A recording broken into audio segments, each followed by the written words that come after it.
Hello, everyone. Thank you for listening. Today, our guest is Luca Mezzalira, and we're talking from Arizona in the desert to London, England, where he lives, but he's originally from around Venezia, Venice, Italy. We're talking today about micro front ends and also his experience with AWS and maybe some questions that our listeners would like to have the answers to. So hopefully our interests overlap. So Luca, what are micro front ends and how did you kind of get into this space? So micro frontends are a representation of a business subdomain, as I call them, and they are independent artifacts that are deployable independently by different teams. And what they are trying to achieve is more or less having the same benefits of microservices. So create teams that can own their destiny, and they can not only develop some code but also maintain and deploy and be responsible for the whole artifact. The beauty of this approach is that it's reducing the cognitive load for every team. And in this way, a team can become really business expert on his own domain. And that's why we are talking about business domains when we talk about micro frontends, and we are not talking about components. Okay, so what's the difference between a micro front end and what we might call let's just say the Amazon book page and whatever components live inside that? Can you make a comparison to those?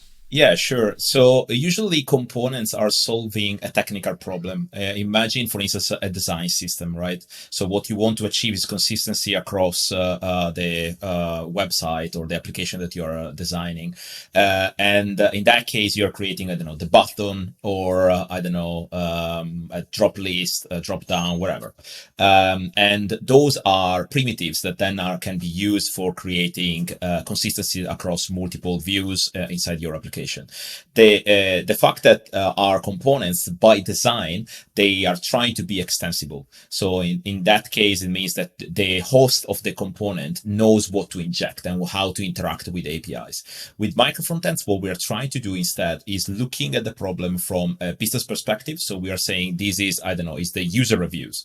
Then it can be that you have a map that is similar or one-to-one with a component. It's not likely, but it could happen. But more in general, a micro frontend is fully encapsulated. So the way usually how you communicate with the micro frontend in one view and another micro frontend in the same view is usually leveraging the pub sub pattern. So you can use custom events, for instance, or an event emitter that is injected in every micro frontend. But the reality is what you're trying to do is maintaining the coupling between micro frontends in order to have speed and autonomy for every team.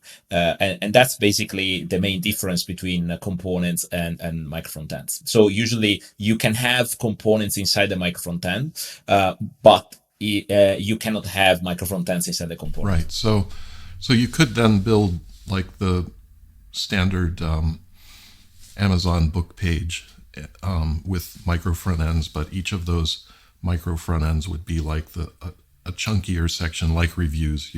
I think you mentioned, right? This kind of thing. Yeah. Okay. Good. Yeah. So then, when would micro front ends be used, and when would they not be a good thing to use? Yeah, micro frontends are not a silver bullet, are not for every workload or for any system. I think Jamstack, single page applications, as well as server side rendering architectures are still valid and useful. But the challenge that we are trying to solve with micro frontends is the similar one we have with microservices.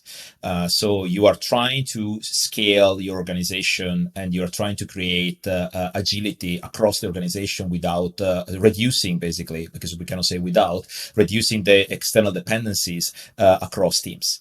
And I believe we can achieve that with microservices, and more in general, with micro frontends, but more in general, I'm thinking that there is nowadays a revolution that is going hand to hand on the different part of a stack. So if you think about also on the data side with the introduction of app mesh, data mesh, it's also another interesting concept, because we are seeing a modularity that is going end to end from the data point of view, back end and front end.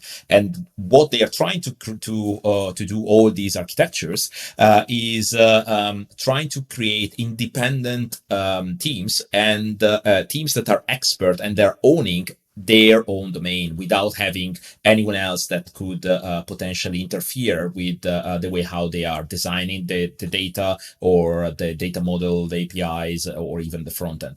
And I think it's very interesting. It's very exciting for me seeing this extension of modularity that is going from microservices, then led to micro frontends, and now also to data mesh. All right. So what are the architectural implications, let's say, of using this kind of architecture, micro frontends? One thing that I have seen often not immediately received well by developers and engineers was the code duplication. So it could happen that you have some code duplicated across micro frontends, but that is by design, I would say. The fact that you have independent teams is definitely more important that you, let's say, redo or rewrite 20 or 30 lines of code. That definitely is one of the challenges that you face or implication you have. Then the other thing is it's not always easy to slice your application following a domain-driven design approach, because the challenge I have seen is, especially on front end, many people have little understanding of domain-driven design, and they look more at the problem through a technical mindset, where you immediately identify the component, but you struggle to identify the business domain. And it's, I think, is a change that we need to make in the front end community, where we start to look at the problem with different eyes and in different way. That is a huge and complex problem. And I think it will take quite a few years before we arrive there. But more often than not, I have seen that we start to go very granular with micro frontends, and we almost match them one-to-one with components. And that for me is where basically then we can blame the architecture because it's too granular and too complex to maintain. But that is, let's say, a problem that can be solved directly on the whiteboard when you start to look at data, how your users are interacting with your application, what are your domains, and so on and so forth. But more often than not, unfortunately, there isn't this sensibility inside the teams to try to understand the big picture and the vertical where they are operating. When they do that, usually there are great results from this approach. So you mentioned some a potential for some duplicated code. What kind of code is this generally, and would you say that it tends to steer away from dry, where dry, as Tomasz and I describe in our book, dry is about knowledge, not about code, right? So do you think that there's an overlap in the knowledge kept in the code that gets duplicated, or does it tend to be more just like, some sort of access, data access or something?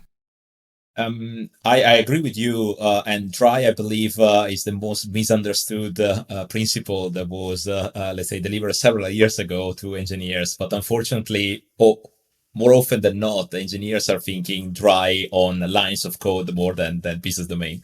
That said, in my opinion, it depends what you need to duplicate. I give you an example. So when I was working in my previous organization, we were, let's say, designing this for the first time. It was like 4 or 5 years ago. We were designing this approach with micro frontends. It wasn't even called micro frontends because back in the days we didn't have that name. And one thing that I noticed is, for instance, the header of our application wasn't changing very often. Usually I checked on GitHub, and at the end we were changing less than once per year.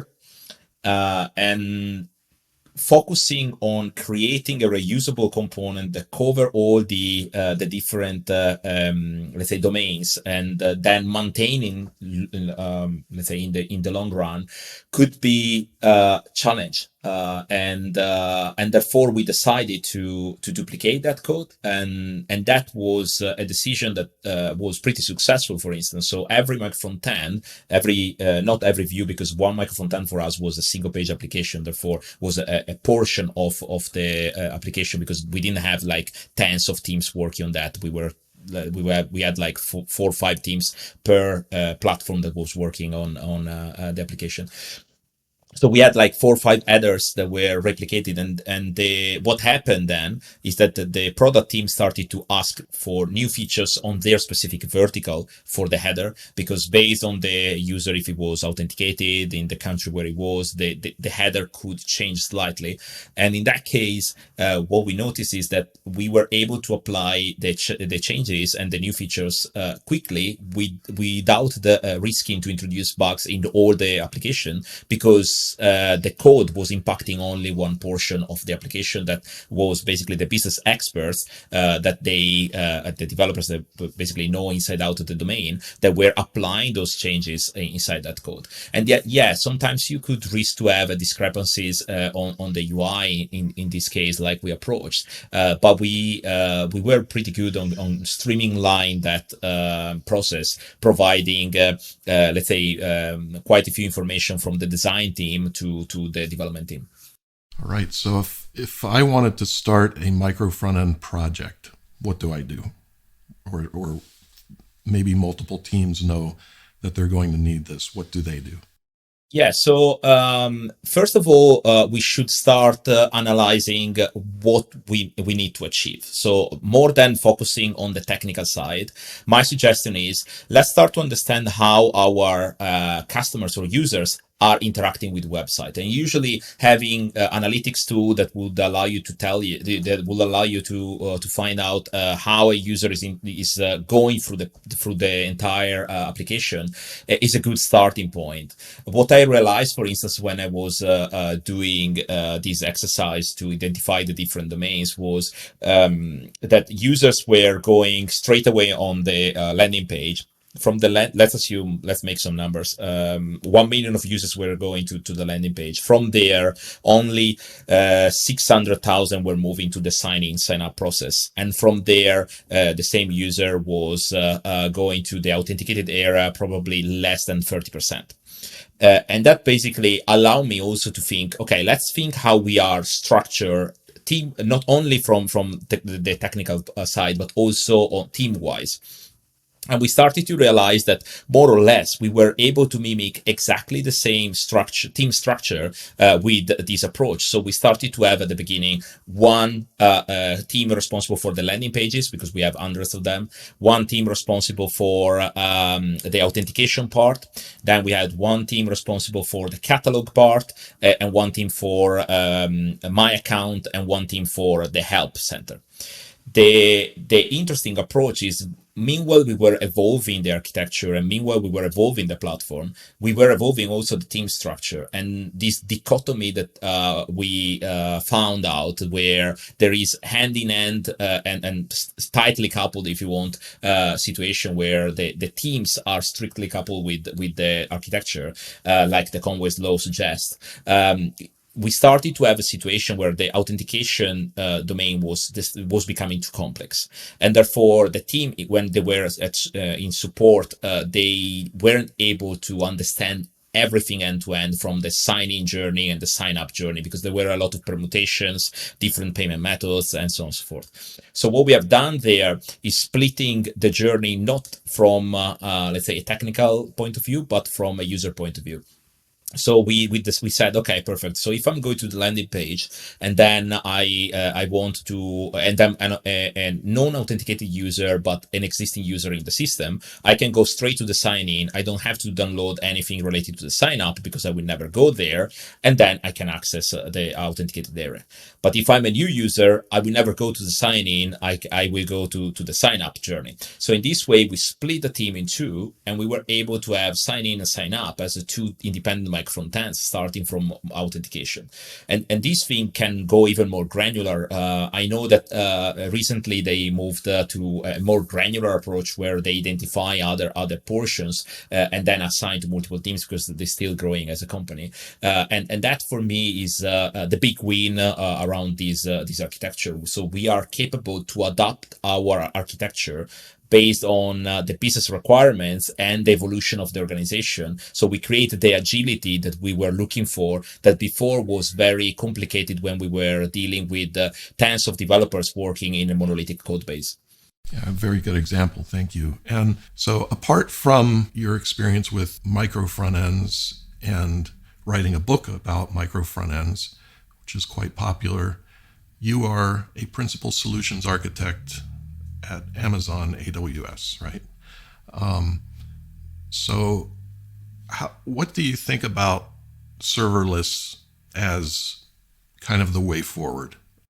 Yeah, so serverless for me was always interesting since the day that, let's say, it was announced. I remember that night I was in Munich for a conference, and when it was announced by AWS, I basically immediately started to write the first Lambda connected to Slack, and it took me like 2 hours for doing so. And I didn't need to understand all the complexity behind that. It was completely abstract to me, and obviously early days Lambda didn't do much like nowadays. In general, I think the concept of serverless is very, very compelling, mainly because it allows developers and in general companies and organizations to focus on what really matters.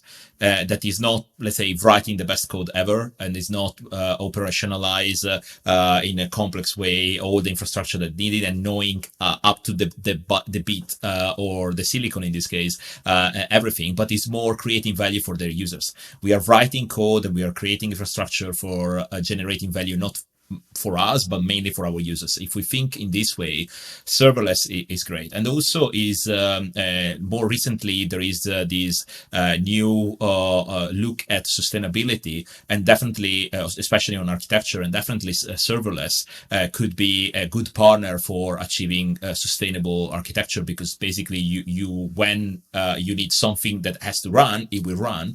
And when it doesn't need that, you don't pay, and basically it can be reused. That compute can be reused, or service can be reused from someone else. So obviously you really enjoy this technology, maybe say even a passion for it. So let's just cover, you said something interesting there when Lambdas first showed up and you used it this very first time.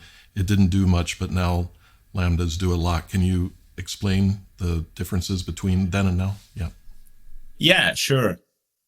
Yeah, definitely. So at the beginning, Lambda was thought as a glue between services. Now is available for also running some APIs. You can definitely connect to API gateway and immediately start to create your APIs. You can use as a part of I don't know. We used back in the days. We used also for our CI/CD. We created a CI/CD fully in Lambda using S3.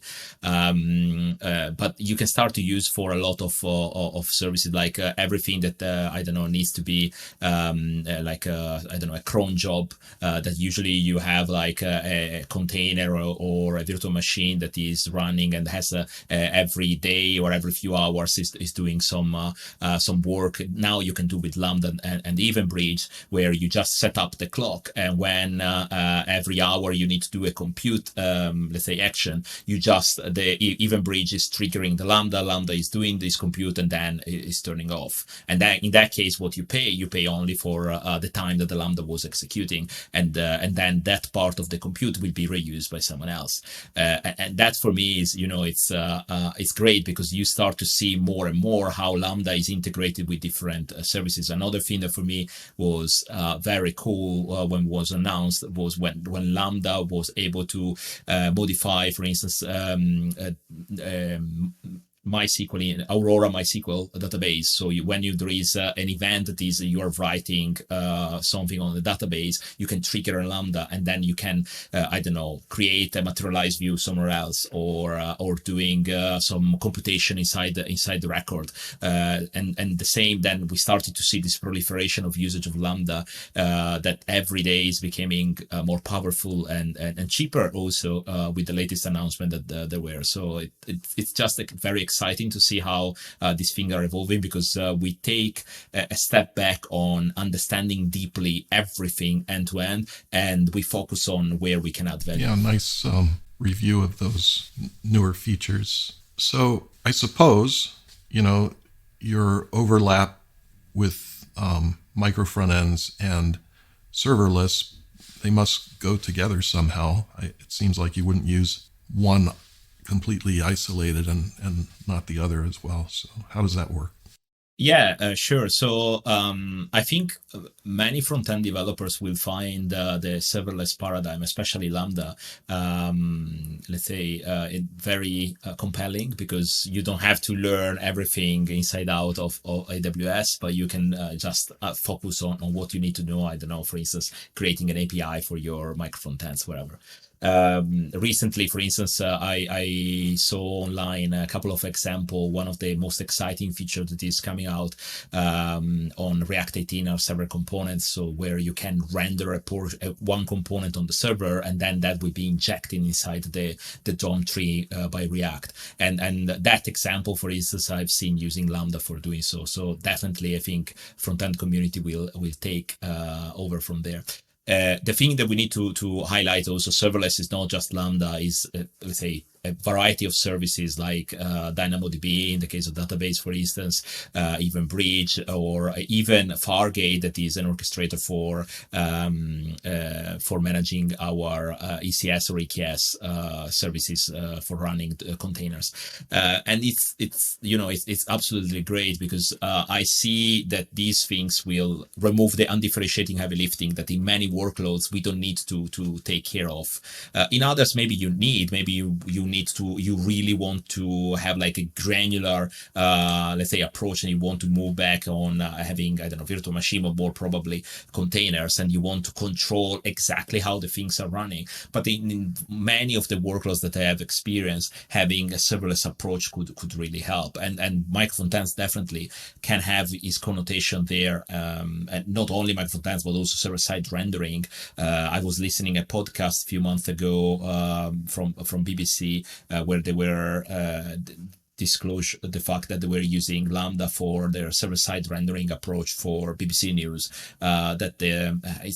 It's great, because it tells you how a company like BBC is innovating around that space, and trying to focus more on creating, compelling solution for their customers, more than covering the infrastructure. All right. So generally speaking, a Lambda has been considered sort of, a very kind of smallish construct, if you will, like a single entity type or something like that, or some specific kind of, real-time computation or something. So what do you think of the potential of using,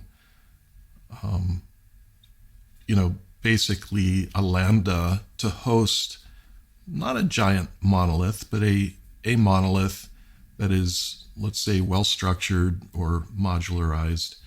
And is that a possibility?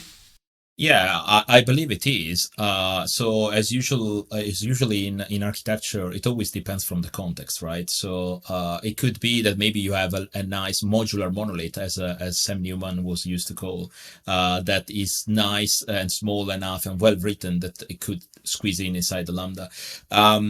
Let's say. Obviously, the power of Lambda is understanding also of what is the representation of different, let's say, concept like microservice, for instance, and how the Lambda plays in it. And an example that I used to make always is imagine that, for instance, we have an API, let's say it's a CRUD API for create, update, delete, and so on for a specific like creation of users. So let's assume, and then you start to see in your volumetric that you have I don't know, a lot of reads, but not many create, delete, or update actions. So potentially, what you could do with Lambda is, if you want to migrate your microservice to this approach, is using one Lambda for read only and the other, and another Lambda for the other three type of actions. And in my opinion, yes, you are not following the recommended practice to have one Lambda per verb, but at the same time, we need to be a bit pragmatic. And I believe that this approach will allow you quickly to move away from a container. So there you already have some savings, because you don't need a container that is running 24/7. You start to have a occasionally available container, because when you need it, it will be there, and when it's not needed, you don't pay for that, and you start to do your first journey towards serverless. And then if you start to see the benefit around behind that and how it's working, you can start to split it over, and you can start to say, okay, now I start to have a certain volume. I would like to use more the power of Lambda or other services that are serverless, and you start to enter in that world. And for me, it's there isn't black and white. You need to find the right shade for your context, and it's not easy at the beginning. But yeah, I have seen as well some customer using a monolithic Lambda. And there are pros and cons, and maybe it's that your project is so small that can fit inside the Lambda. Yeah, it could be, or maybe it's not inside one Lambda, maybe inside, I don't know, 4 or 5 Lambdas, and you have the entire project. Why not? I mean, the only thing is we cannot advocate against or in favor if we don't understand the context where we Exactly. operate. Well explained. So I think initially Lambda had, 3 gigabytes of memory to run in, and now it's 10 gigabytes. So what is that one of the reasons that people are just starting to handle larger, I don't know, payloads of input, or generating more output, or why is that? Yeah, the let's say improvement of Lambda that is happening almost every year. There is some nice improvements. For instance, last week we announced that now Lambda is also available in ARM architecture on Graviton 2. That is our implementation of ARM, and I think the increase of memory was related on certain requests that we have from customers. They started to see the value of the serverless paradigm, and they wanted to have available in their workload. If we think, for instance, data scientists, that maybe they are a great mind on, definitely they are a great mind on the math side and the science side of data, but maybe they have some lack of knowledge on the DevOps side and the infrastructure side. Having a construct like a serverless, it could only help them, because they can really achieve this. But in order to have at the same time the let's say computation power and storage that they're looking for, they needed, let's say, an improvement on Lambda in this case, and that's basically the reasoning behind that. And let's say, I would say that I'm sure that around the world there are customers that are doing also other very interesting and compelling solutions using this approach, because obviously more power, it means that you can really start to squeeze in different workloads that maybe before wasn't possible, you didn't even think about, and now instead is reality, because you can leverage the benefit provided by the serverless paradigm on let's say more complex systems. Yeah, good. So now we sure wouldn't want to take a big ball of mud monolith, as we would call it, like this legacy that is not well modularized and just kind of a big mess. And we're certainly not going to try to put that in a Lambda. That's correct. Recently, for instance, I shared in several talks a modular approach for Lambda using hexagonal architecture, and that is also great because it would if you refactor your code using hexagonal architecture, then you can really think to extract from a microservice or a monolith code base portion of your code and start to put them inside the Lambda, and maybe also refactor the environment where it's running, because the beauty of hexagonal architecture is this decoupling between layers, where you have an adapter that is doing the anti-corruption layer from the external world, and the encapsulation of two different contracts that are translated from the internal and external world. And that for me is great, because that means potentially if the business logic remain the same, I can extract from a monolithic code base, move in a Lambda, and then recreate the environment around that, and even moving potentially to different database structure based on the type of data model that I have. And currently I'm thinking, I think Lambdas, especially using this approach, would shine even further, because you have other approaches you can use, like clean architecture or the onion architecture potentially, but those are more structured. And sometimes if we think about Lambda, if you have maybe like the monolithic Lambda like we described before, that is a modular monolith potentially, you want to have more structure on your business logic. But sometimes, or vast majority of the time, if you have a Lambda that contains the business logic and you structure at your own will without looking at entities and services and other stuff, depends from what kind of architecture you want to handle, could be more than enough to create the agility and maintain your business logic encapsulating in a way that could evolve independently from the environments around it. And the other cool thing is that it allows us to move from, a microservice running in a container to a Lambda very quickly, and also potentially using that on the same business logic on, Knative and in the cloud or on-prem or in Lambda. So it opens up, let's say, a variety of possibilities for workloads that require agility and long maintenance that before we didn't have it. And that's why I'm advocating this approach. Great ideas. So then, in essence, as you're kind of strangling the, big ball of mud monolith, you're pulling this pieces out that will fit into a Lambda, maybe even a little, not big, but like we were saying, like not traditionally a kind of structure that Lambda was initially meant to host. So we're getting these little pieces pulled out. And one advantage is you're actually, even though you're involving more infrastructure, you're probably actually, as you do that, kind of saving, right? You're cutting costs as you do, especially if now you're using a micro front end and you start pointing some of the requests over to these Lambdas, right? Is that sort of a way to look at the strategy? That's correct. I think you summarized pretty well. And the other thing that I fully agree with Sam Newman when he said several times, sometimes you start from a big ball of mud and you have a monolithic architecture, and you move to a modular monolith where you identify your domains and you stop there. And for some companies, really moving to a more granular approach, maybe it's not needed for certain workloads. Maybe it's needed only partially. And you have like your system that is a modular monolith, and some part are microservices or Lambdas. And I'm a big advocate of that, because I believe that we really need to find the right trade-off for, slowly but steady improving and create agility. That it doesn't mean going from a monolithic to function as a service, but it could be, let's say, a middle ground that slowly but steady, when the things are evolving, you are optimizing towards a more cloud native approach.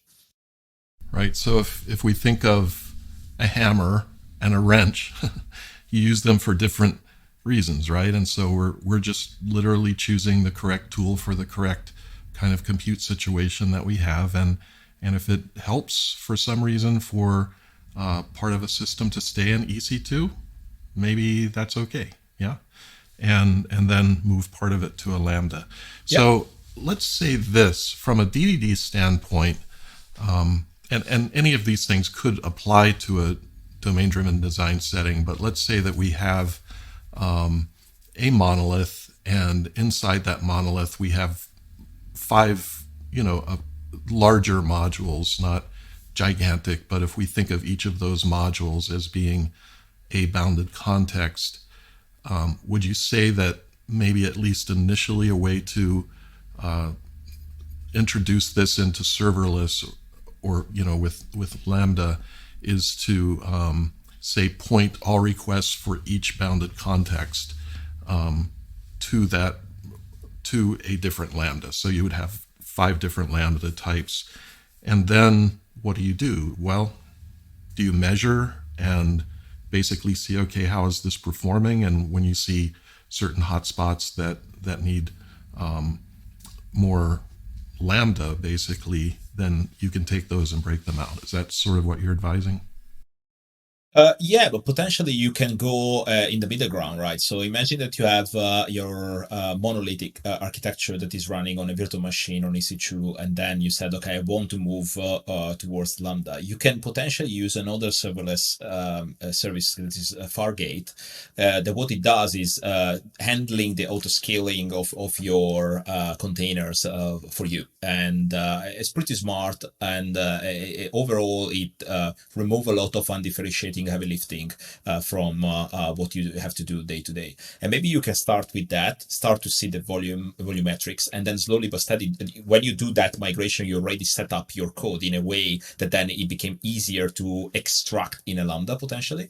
And that could be another option. Let's say I wouldn't say the recommended practice is moving from an EC2 machine straight to a Lambda. What I'm saying is, based on your context, you can find stuff that are very easily replatformed in a Lambda. For instance, I remember in my previous job, we found the first microservice that we have written was a Lambda, and we're moving from several EC2 machines.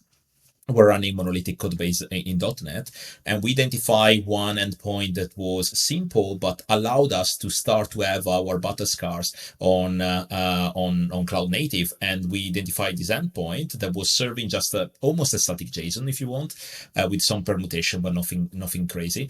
And we identified that. We put CloudFront in front of so the CDN of AWS CDN in front of the Lambda, and we even mitigate, because it was quite static, so we could cache very well that response. We were able to do that in literally few days, and we started to create all the observability around that. We started to understand the CI/CD. We started to understand how to write a code. That the code part probably was the easiest part, and then you think about testing, how fast your CI/CD was working, cacheability, and all the other characteristics that are relied on a specific service. And that for us was a great exercise, because the effort for developing that was really small. But we started to move our first steps towards our DevOps, DevOps chain that then was foster service after service, and we started to carve in the monolith and removing pieces of logic slowly but steady, improving all this stuff that I described before, but just starting with a small Lambda that we know that was having, let's say, millions of requests, but it was highly cacheable. Therefore, we could use Lambda very easily and having a CDN that was basically offloading the traffic from origin. Perfect explanation. Thank you. So if someone wants to get started with micro front ends, of course, your book, Building Micro Front Ends, is published by O'Reilly. Are there any other books that you say someone should read? Yeah, definitely. There are a couple of them that are still very valid. One is Micro Frontends in Action, that was released, I think, last year, if I remember well, by Michael Gears, and is he had a different take from mine, where he's focused more on the technical side and going through the code on every single part. My take was more, I have like some, obviously some chapters that are covering code and everything, but I wanted to explain all the different approach that you have when you try to embrace microfrontends. And it was a challenge, because as you can imagine, there isn't much there. So you need to have the butterscotch and understand why you take certain decision over others. And that's basically what I tried to summarize in 300 pages. So I went from how to design microfrontends, so talking about domain-driven design, identifying the domains, dividing. I created a mental model that I call the decision framework, that basically go through all the different permutation that you can embrace microfrontends. I created a score for every single approach that you can have based on the architectural characteristic you need to leverage in your system. Then I moved to the how other companies are doing that. And different frameworks that are available out there and different approaches. I showed an implementation, and then I focused on the CI/CD. I focused on a real example that basically is explaining how to migrate from a monolithic single-page application to microfrontends, and the decisions made on every single step, why we were doing in this way over another one. And I try basically to create the mental model for the readers, that if today is, I don't know, single SPA as a framework that they're using, and tomorrow they move to another company, they're using Module Federation, they will be able to apply exactly the same mental model despite the framework that they are doing, like more or less how Sam Newman is doing with the building microservices, because his focus is more on, I explain you how microservices could be written despite the language, despite the framework that you're using, and I explain you what are the challenges you're going to face on observability, logging, traceability, and everything. That was my reference book for how I wanted to write building microfrontend.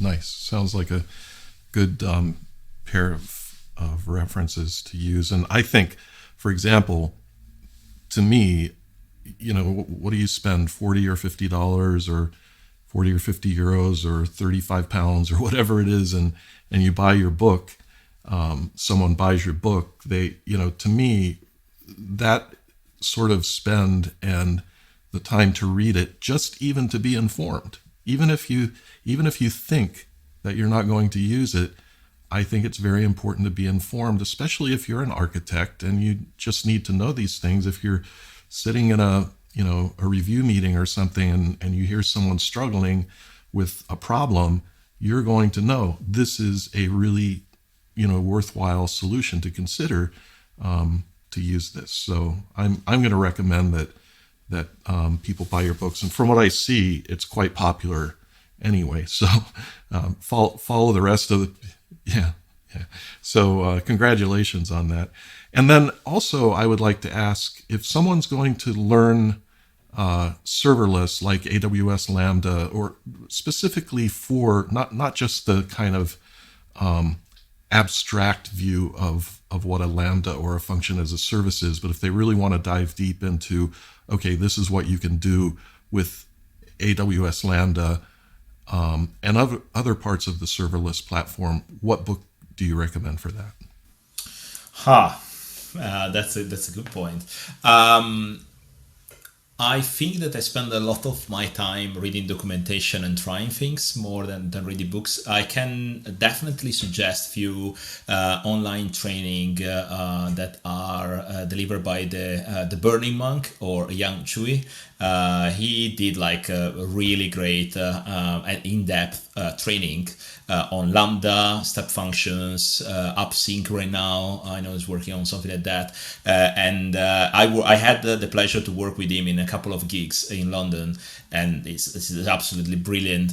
And definitely I think everyone could learn a lot from, not only from his expertise, but also from his passion. He's really passionate about serverless, and he goes really in deep about several topics. And totally. I think if you follow him and you follow his training, you have all the learnings that you need. For me, it's mainly try. I learn a lot trying things. So my time, because when I found like a problem, I go to the documentation. I can rely on that, and I start to remember. And I like to push the technology towards the limit and see different ways how we can approach that. So I think despite it's been a while that serverless is out as a concept, there is still a lot to learn and to see. And very often we don't spend time trying a different path and maybe embracing that just because it's working. So why improving the status quo? But in reality, for me, the status quo has to be always challenged. And Lambda can definitely help in several systems. So I highly recommend to keep an eye on that, because you can find great surprises, honestly. Thank you for those recommendations as well. It's been very nice to have you here. I'm certain this will be, a very helpful podcast. And thank you very much for taking time.